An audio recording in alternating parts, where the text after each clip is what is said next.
I'm out at a park this afternoon, honestly, because I was a little overwhelmed, and sometimes the best thing to do when you feel overwhelmed is to go put your feet on the grass and listen to the birds. And my brother is actually flipping a house that they've bought and they're going to be moving into on the river. So I came over to hang out with him for a minute, and then he was like, there's a nice park just a couple houses down. Why don't you go hang out over there for a little while? And I was like, all right, fine, no big deal, sounds good. And this place is packed. Okay, it's a Wednesday afternoon. It is still Wednesday, right? It's a Wednesday afternoon, and this park is packed like it was Saturday. There's people playing tennis. You see them playing tennis? There's been people and dogs running on this trail. There's a picnic table over there that there's been 2 different families come and go. And I've only been here for like 30 minutes. I haven't been here that long. But this place is packed. We've had lots of people with dogs. And I've seen 2 fishing boats go by. This is actually, I'm at Allen Home. If you're in Knoxville, I'm in Allen Home Park. And you see over, let me see if I can point the camera at the same time. That's an airport. Allen Home Airport. And there's been tons of airplanes coming and going, just people flying around, going to different places. And I was sitting here, and I pulled up I told Tyler, I was like, I don't really know where the park is or whatever, but I just came past his house around the corner and the park was right there, and I was like, oh my gosh, I've been here before.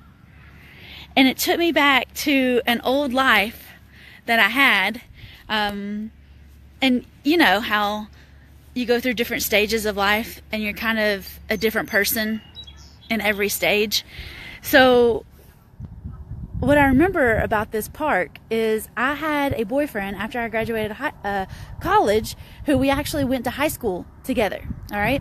And when we started dating, he was really into bikes. And I also had a boyfriend that was into motorcycles, but this old boyfriend was into bicycles. And I'm not really built for physical activity. I am not athletic at all.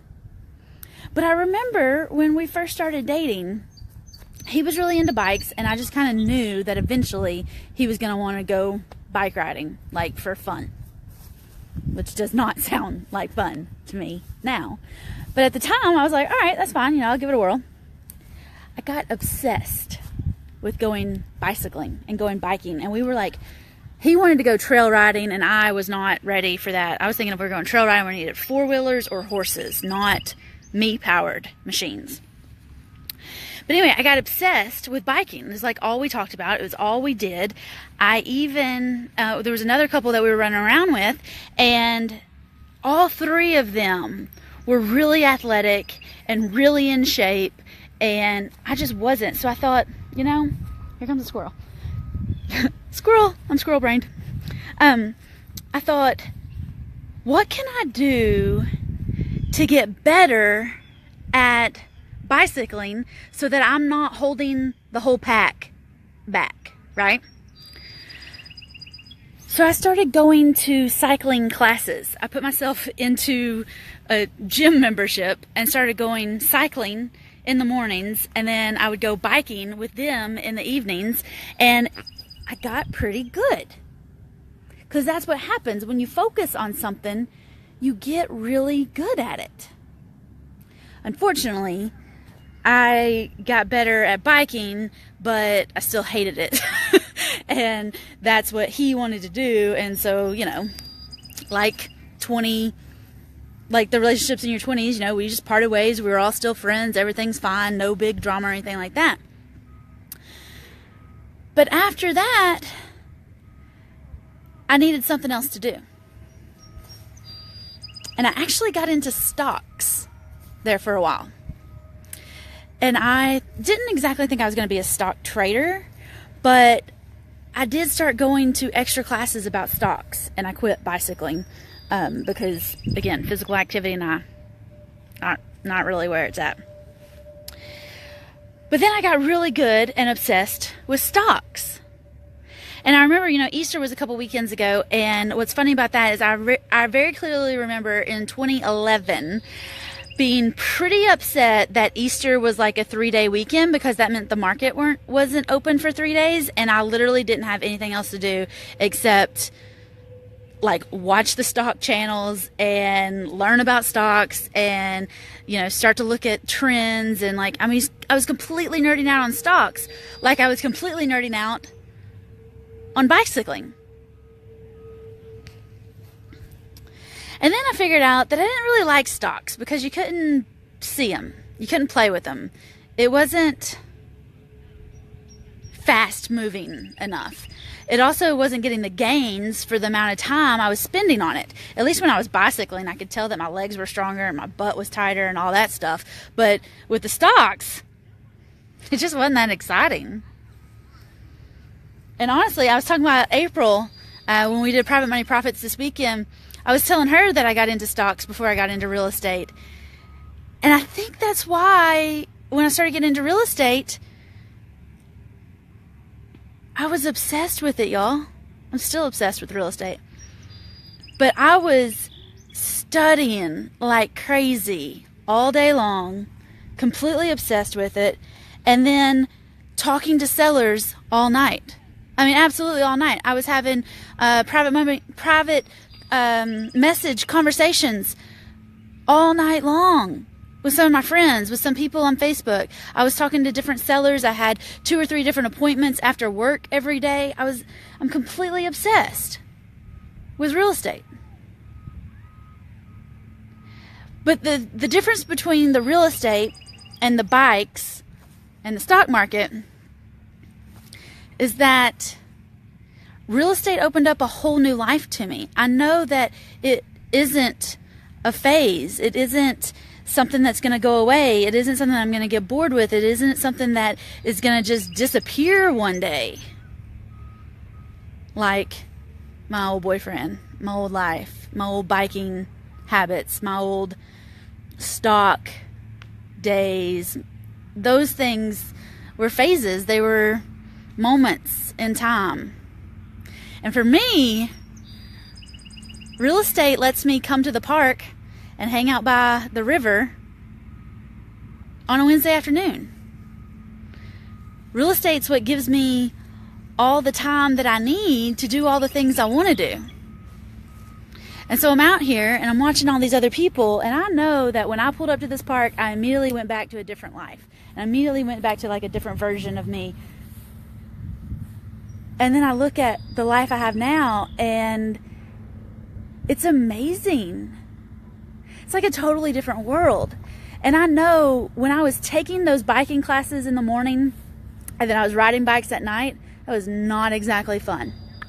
I know that when I was, you know, focusing and reading on those stock blogs and books and going to those seminars and practicing and playing and doing all those things I was doing, and then losing money in the stocks, it wasn't exactly fun. But all of those things led me back to here. All of those practice seller calls, all of those practice buyer calls, all of those practice things that I did that were fun in real estate, but sometimes were a whole lot of work. All of those things built me into my new life here. Because when I was in the thick of it, I mean the absolute thick of talking to sellers every week and going on more appointments than I was dinner dates, all of that is what led me here in 4 years. And I'm so grateful. So grateful for all of those experiences.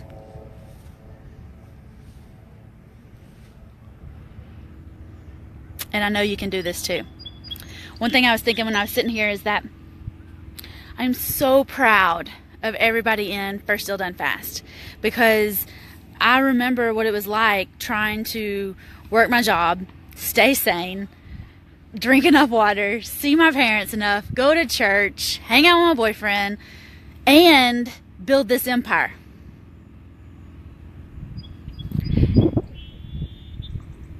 I know how overwhelming that felt, and I know that when I was there, coming to the river, even just for a couple minutes, or the lake, or the ocean, or whatever, was enough to calm me down and really allow me to see what I needed to do, what I really needed to do to be able to accomplish these big goals. So, 8 years ago when I was here riding bicycles, I was a totally different person. Totally different person. The place is the same. You get here the same way. It looks the same. I'm totally different. And that's okay. That is totally okay. And when I come back to this park in another 8 years and I'm a totally different person, that's going to be okay too. And I want to tell you all this because I'm seriously, overwhelmed with blessings. That's why I'm here. I needed a minute to calm down, to hang out, to refocus.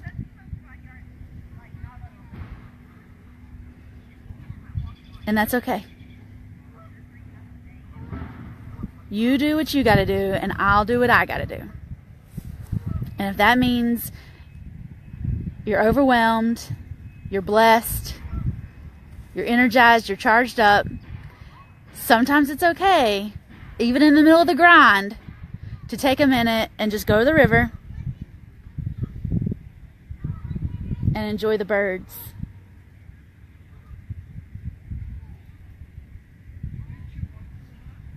Because it's fantastic out here.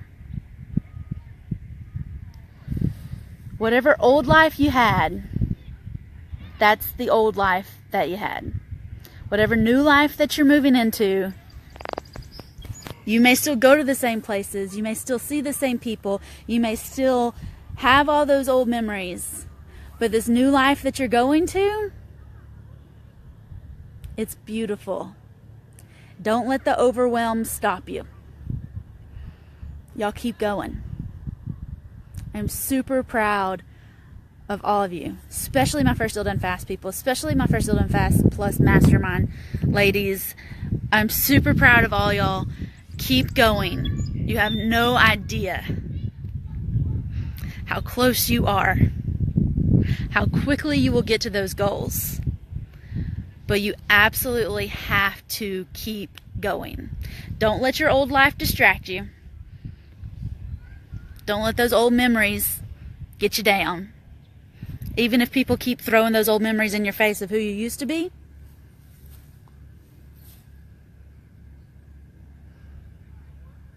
you are not who you used to be. You are not who you used to be. That was who you were in a different past life. You're in your new life now, or you're on your way to your new life.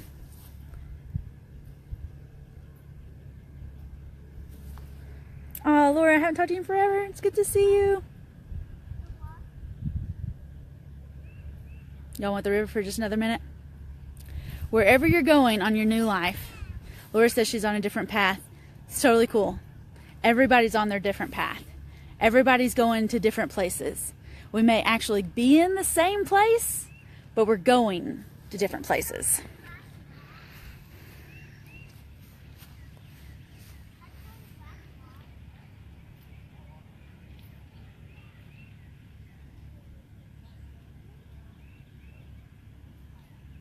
I hope y'all have a fantastic afternoon. Let go of that old life and go charging into your new life. And whenever you need a minute, refocus, recharge, re-energize. Cry on the kitchen floor if you have to. I've been there plenty of times. Good. I'm a good crier and a bad crier. I'm a mad crier. It just helps to let it out sometimes.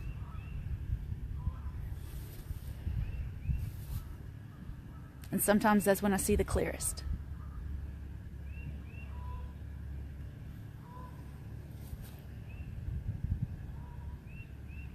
If you're in Knoxville, Island Home is beautiful today, so come on out. Bye, y'all.